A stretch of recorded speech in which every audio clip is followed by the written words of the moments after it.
Anak-anak 11-11-nya alhamdulillah saya sendiri. Jadi saya punya cita-cita dengan izin Allah ya, baca, tulis, hitung dan baca Quran di tangan ibunya sendiri. Ini saya buat dari anak pertama sampai anak nomor 11 sebelum meninggal juga sudah banyak hafalan surat-surat pendeknya di juz 30. Umur 4 tahun Allah panggil. 4 tahun Ya. Nah, itu jadi dibuat kurikulumnya Mas.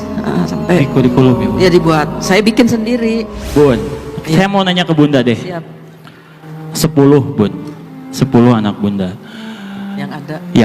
yang ada. Saya aja 3 Bun di rumah, kadang suka bingung ngurusnya bagaimana. Kasih tips dong Bun, 10 anak yang ada, semuanya hafiz Quran.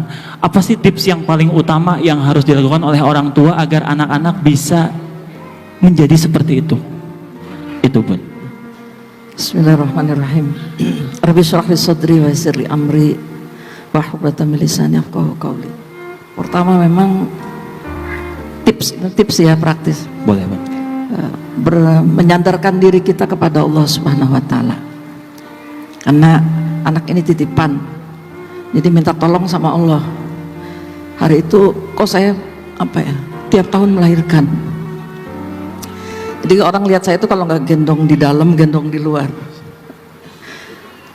Anak yang paling dekat umurnya itu nomor 1, nomor 2, sama nomor 6 dengan nomor 7 dengan nomor 8. Nah alhamdulillah keempat-empatnya sudah selesai 30 juz dan ya secara umum Allah beri karunia berprestasi.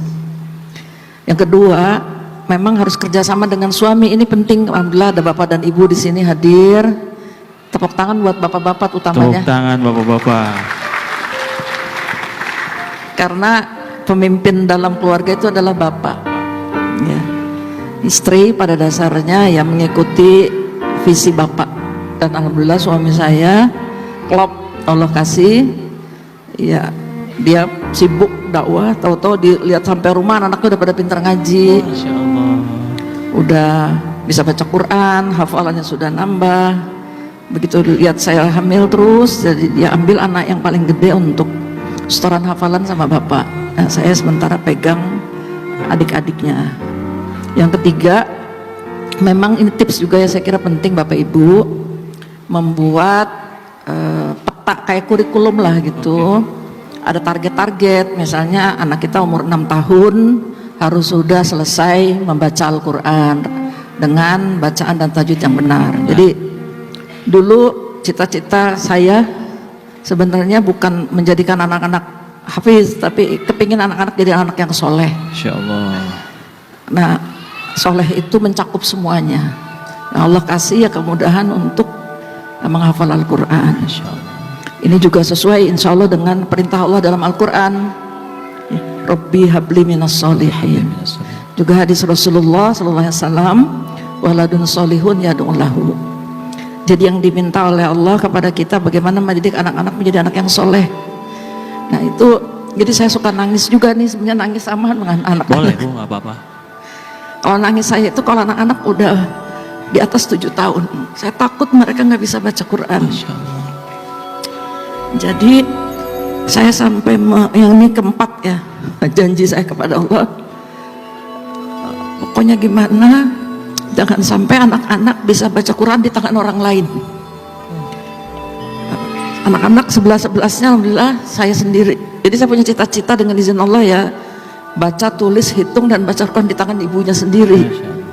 Ini saya buat dari anak pertama sampai anak nomor 11 sebelum meninggal juga sudah banyak hafalan surat-surat pendeknya di juz 30. Umur 4 tahun Allah panggil. 4 tahun ya. Nah, itu jadi dibuat kurikulumnya Mas. Sampai di kurikulum ya Bu. Ya dibuat. Saya bikin sendiri. Tantangannya ada sih. Nah ini nggak sendirian ya, sama suami, sama keluarga besar. Tapi memang harus istiqomah. Istiqomah. Itu yang kelima, kita harus konsisten. Kenapa bisa konsisten? Saya kira ini juga hadiah dari Allah Subhanahu wa taala, hidayah. Dan tiba-tiba ada perasaan takut kalau saya tiba-tiba Allah panggil anak-anak saya belum bisa baca Quran. Karena Al-Quran itu penting sekali dalam kehidupan kita. Ya alhamdulillah kemudian Allah buka pintu-pintu lainnya. Saya kira ini insya Allah. Masya Allah. Boleh tepuk tangan sekali lagi, itu luar biasa. Saya kayak ngerasa ngobrol sama ibu saya sendiri, maaf ya Mas ya.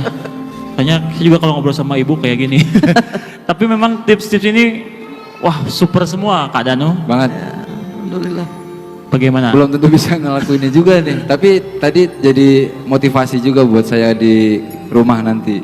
Bang Ari juga gitu ya? Iya, Punya 3 aja Bang Ari ya? 3 betul. Tapi nggak sulung semua sih. Saya juga tadi bercanda kok. Bercanda.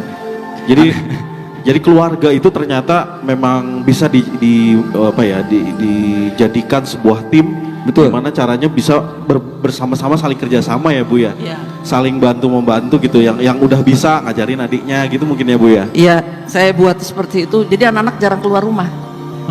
Saya bikin anak nomor 1 bertanggung jawab dengan anak yang nomor 9. Oh iya. Anak yang nomor 2 bertanggung jawab dengan anak yang nomor 10. Jadi tingkat kesulitan yang paling tinggi dipegang oleh anak yang paling besar. Masya Allah.